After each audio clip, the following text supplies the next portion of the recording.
Blessed day mga mamog mga sir. So everyday is a blessing yun no. Karon na ako diri sa akong garden gamay kay magtanom ta og prutas. Ang atong akong unahon karon pagtanom is avocado. Perfect siya karon sa pagtanom kay ulan. Ulan-ulan so posible gid nga mabuhi atong tanom walay kay makuan ma-damage kay ulan man. So mao gyud ni perfect time transplant. So karon mo ni atong unahon og tanom. Napatay lain itanom pero unahon taning avocado kay ako ni siya gi-intercrop diri sa akong green dwarf takunan. So naani siya sa tunga, ako ni siya i-organize siya sa tunga sa mga green dwarf takunan ako nga lubi. So ang una na ako nga linya is langka, ikaduha avocado, and then durian, lansones. So ingana ra ang atong diskarte no kay dili man tad ako og yuta, gamay ra man atong matamnan, akong matamnan, gamay ra man siya pero pag na kay itong hektarya nga yuta, so posible nga kaning ako dres napo ko itong hektarya nga green dwarf takunan, itong hektarya nga prutas, di ba? So ang kuno ning avocado, ato siyang putlan og tumoy. Ato siyang putlan aron musanga dayon siya.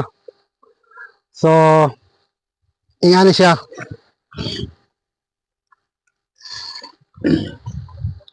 Kani atong putlong kinamuton lang nato kay kung gamit ta og kutsilyo posible nga napa siya ikuan may kalawang or unsa diha. So ato ra siyang kinamuton. So akong putlon before na ako siya itanom sa akong putlon.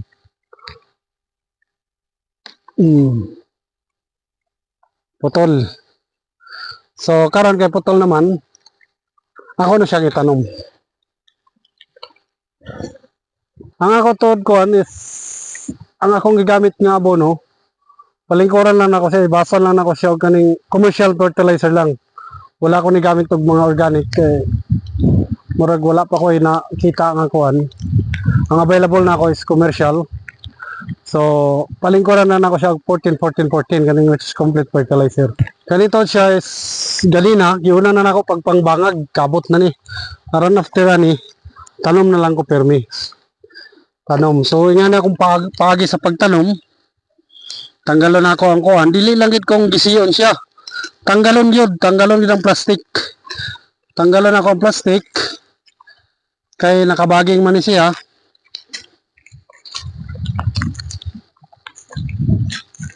Pag magtanom tag mga prutas or unsa pa diha nga papananom, kinahanglan mumunan kita mamalit kita og kanang nindot nga mga kuan, nindot nga mga seedlings. Mamuhunan kita dili kay pulit-pulit ra ta kung ano ta kabalo kung aron mo pagabot sa panahon sakto atong harvest. Sakto pa lang atong mga ipangtanom.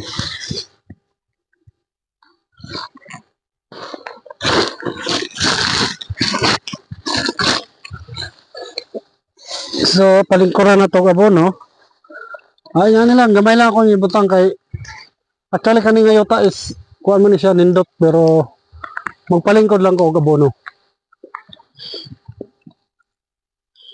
After ani tabunan na tong abono. So ato na dahil isunod ang prutas. So mo gyapon rolling atong area. So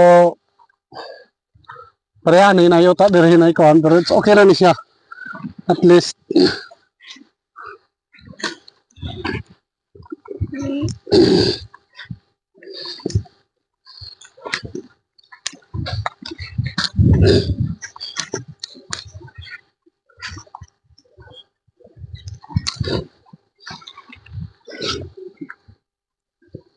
so medyo kuang karon no, medyo lapok kay kuan lagi kaning ulan. Pero perfect siya nga kuan para sa pagtanom aron dili siya ma-damage. So butangan lang nako og usok aron timaan nga na itanom.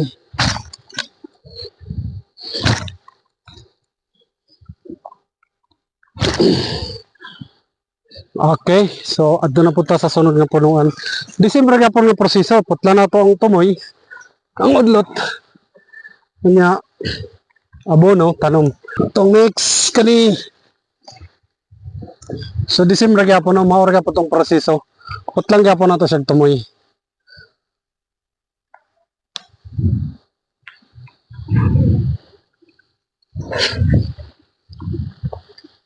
Murag nag-start na ang kuan.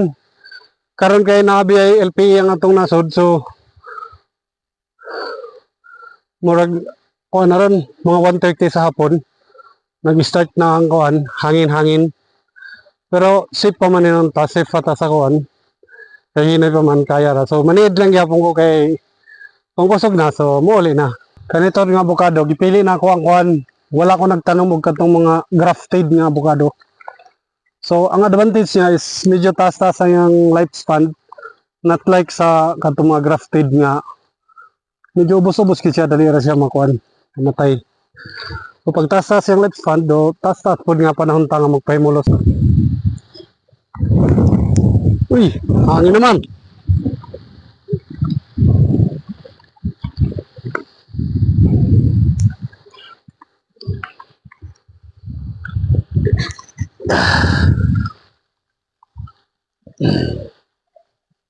So, thank you to sa akong mga anak, no? Labi na si Kuya Sai. Thank you kay supportive po kayo sa akong mga pagpananom. Supportahan po ko. So, thank you kayo. More blessings ni mga anak.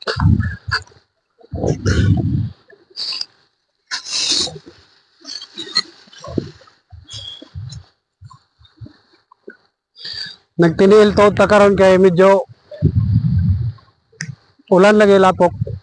Mas komportable ko sa magtiil kaysa sa bukid kaysa magbutas. So nagtiniil ko kay para iwas sa kuan slide hindi siya. So tsaga lang tiniil ta. So nahanapod tayo ko ano limited man atong kuan seedlings karon. Anam-anam lang ta, dili kay kuan, biglaan. Mahal ba po ng sidling. So, nahanap po tayo durian. Mara nga po nga proseso. So, mag-start tagtanom. Kani, grafted man ni siya. Dili na nato siya patlan o gudlot. Dili na nato siya patlan. Diretso na ni siya tanom. Kuanto di siya nga varieties, puyat nga durian.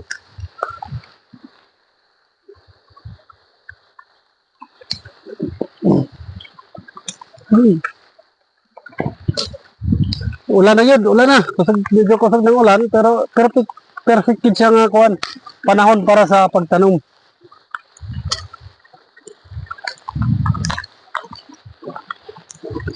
Nagbangag na ko daan ganina, ako nang gitibudan pagbangag, which is gihap na akong pwede tanom.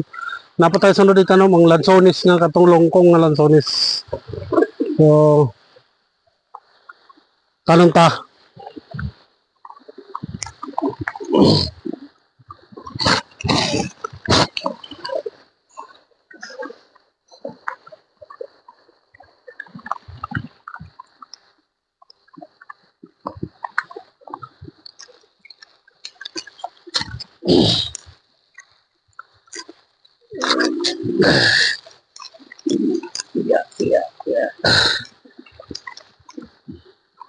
Pwede ra gid siya na ano, pero tanawon lang gid nga makuan siya kana. Di ba? Pwede siya naon. Pantayan lang dili mo mabali ang iyang udlot. Yes, ana lang saon lang dire. So, kani after ani tanom na. Medyo lisod pag rolling atong area pero wa man tayo lain lagi area mura man atong kuan mura man akong area puros rolling so no choice ta kung dili mag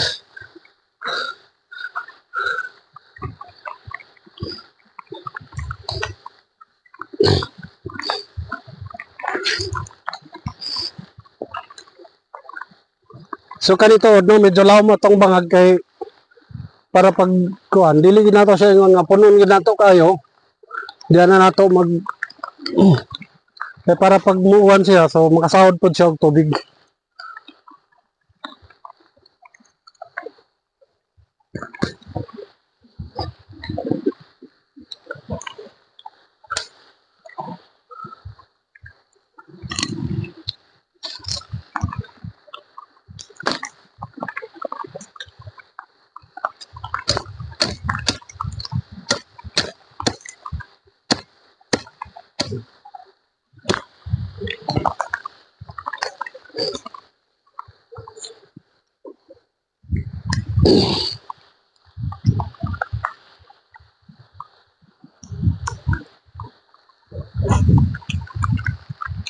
Napaisa dito.